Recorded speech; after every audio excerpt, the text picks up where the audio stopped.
কি হয় কি থাপ্পড় পিয়ার মারলো নো আর বিশেষ সিংহ মাস্তান করব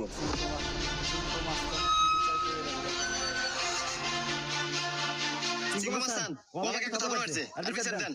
এই আমি সিংহ মাস্তান এই এলাকার যত সমস্যা সঠিক সমাধান আমি নিজে দেই নয় আমার একটা থাপ্পড় খাবো আর নয় এক থাপ্পড় আমাদের 10টা করে না দেবো সিংহ মাস্তান আমার কাছে তো কোনো টাকা পয়সা নাই একটা থাপ্পড়ই দেন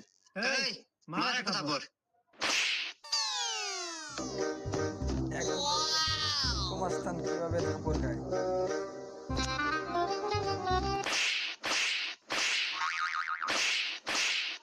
এই যে আমি এখান থেকে যাওয়ার সময় 50 টাকা পয়সা পাচ্ছিলাম তো ভাবলাম যে এনে খরচ করে দিই এই যে ধরেন 30 টাকা আপনি নেন আর 20 টাকা দিয়ে দেন এখন দেখেন আরো দুইটা থাপ্পড় কুমুন্দি কই গেল